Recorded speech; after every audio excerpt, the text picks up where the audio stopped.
Welcome to Manju kitchen. Manju கிச்சனில் இப்போ நம்ம ஒரு காரா பூந்தி பார்க்க போகிறோம். அதுவும் பாருங்களேன், ஒன்று ரெட் சில்லி வச்சு பார்க்க போகிறோம், ஒன்று பிளாக் பெப்பரை வச்சு பார்க்க போகிறோம். 2 வகையான காரா பூந்தி பார்க்க போகிறோம். அது எப்படி செய்யுதுன்றதை இப்போ பார்க்கலாம்.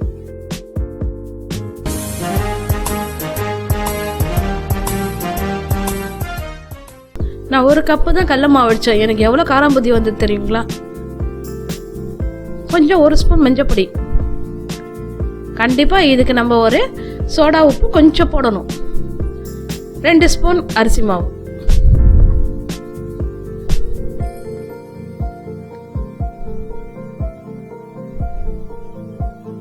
உங்க தேவைக்கு மிளகாத்தூள். இப்போ பாருங்க, நான் 1 கப்பு கடல மாவுக்கு 1 ஸ்பூன் தான் போடுறேன் நான் அரிசி மாவு. பெரிய ஸ்பூன்ல 1 ஸ்பூன் அரிசி மாவு. ரொம்ப போடாதீங்க அரிசி மாவு, சும்மா அந்த மொறுமொறுப்பறதுக்கு தான். இப்போ சோடா உப்பு கொஞ்சம். அந்த சோடா உப்பு போடாம நமக்கு நல்லா இது பாருங்க, சோடா உப்பு கொஞ்சம் போட்டுங்க. அப்பதான் நல்லா முத்து முத்தா வரும் அந்த சோடா உப்பு போறதுனால. மஞ்சப்பொடி 1 ஸ்பூன். நான் சோடா உப்பு போடாமே ஒரு தடவை செஞ்சேன், எனக்கு சப்பையே வந்துச்சு.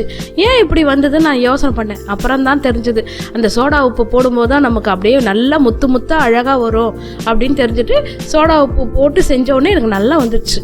நானும் 2 தடவை 3 தடவை ட்ரை பண்ணாதான் எனக்கு நல்லா வரும்போது தான் நான் ஒரு வீடியோவை அப்லோட் பண்ணுவோம். கரெக்டாக வந்தோடனே நான் இந்த வீடியோ போட்டேன். நான் செஞ்ச மிஸ்டேக்கை நீங்கள் செய்யாதீங்க. கண்டிப்பாக இதுக்கு சோடா உப்பு போடணும். இதை பாருங்க, தண்ணி ஊற்றி நல்லா லங்ஸ் இல்லாமல் கலந்துங்க. இதை பாருங்க, இந்த மாதிரி எண்ணெய் காயிட்டன்னு சொல்லிட்டு இந்த மாதிரி ஒரு தட்டு இருந்தால் அதில் போட்டு நல்லா கெட்டியாக கலந்துக்குங்க. ரொம்ப தண்ணியாக இட்லி மாவு மாதிரி இருக்கக்கூடாது, தோசை மாவு மாதிரி இருக்கக்கூடாது, நடுதரமாக இருக்கணும். அந்த மாதிரி போட்டு உங்ககிட்ட இந்த மாதிரி ஒரு கரண்டி இருந்தால் அந்த கரண்டியில் தேய்ச்சி விடுங்க. அப்படி கரண்டி இல்லையா, உங்கள் ஜெலி கரண்டியில் இருக்கும் பாருங்க, அந்த ஹோல்ஸ்லேயே கூட இந்த மாதிரி தேய்ச்சி விடலாம். இந்த பாருங்க, அந்த சோடா உப்பு போட்டதுனால எவ்வளோ குண்டு குண்டா எவ்வளோ அழகாக இருக்கு பாருங்க. இந்த முத்து நமக்கு அழகாக வரணும். இந்த முத்து அழகாக வந்தால் தான் நமக்கு காரசீவு நல்லா இருக்கும். கொஞ்ச நேரம் நம்ம அப்படியே கரண்டி போடாமல் அப்படியே வச்சுங்க. அப்புறமா நல்லா இந்த மாதிரி சவுண்ட் வந்தோடனே இப்போ பாருங்க, அந்த முத்தெல்லாம் நல்லா உடச்சி விடுங்க. அது நல்லா வேகாத முன்னே உடச்சிடாதீங்க, சப்பையாயிடும். நல்லா வெந்துட்டோன்னே இந்த மாதிரி உடச்சி விடுங்க.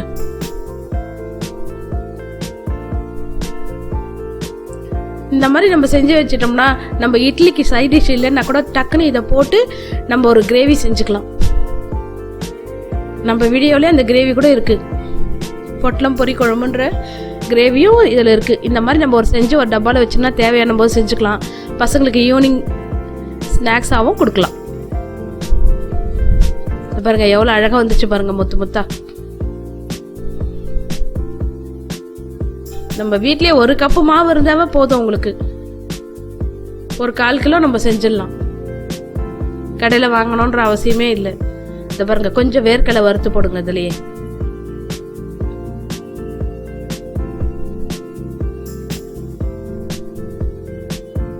வேர்க்கடலை அந்த எண்ணெயிலே வறுத்து போட்டுருங்க. கொஞ்சம் கருவேப்பிலை.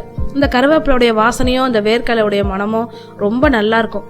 அடுத்தது பூண்டு. அந்த பூண்டு ஸ்மெல் தான் உங்களுக்கு ரொம்ப நல்லா இருக்கும்.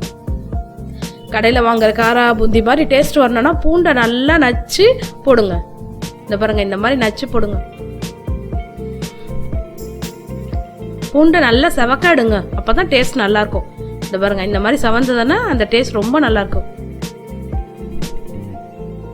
அந்த பூண்டு வாசனையோட ரொம்ப நல்லா இருக்கும். இப்போ கொஞ்சம் பாதாம் முந்திரி, இது விருப்பப்பட்டா போடுங்க, இல்ல அந்த வேர்க்கடலையோடவே கூட போதும்.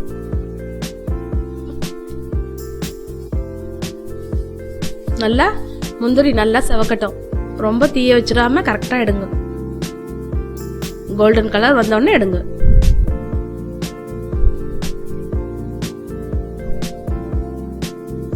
இப்போ நான் 1 கப்பில் இந்த மாதிரி போட்டுட்டு மிளகாப்பொடி இந்த 1 கப்பில் போடுறேன். 1த்துல பெப்பர் போட போறேன். ரெட் சில்லி 1த்துல பிளாக் பெப்பர் கொஞ்சம் போடுறேன். இப்போ 2 விதமான பொட்டலம் நமக்கு ரெடி ஆயிடுச்சு பாருங்க.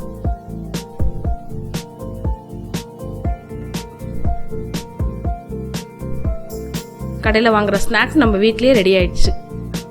தேங்க்யூ.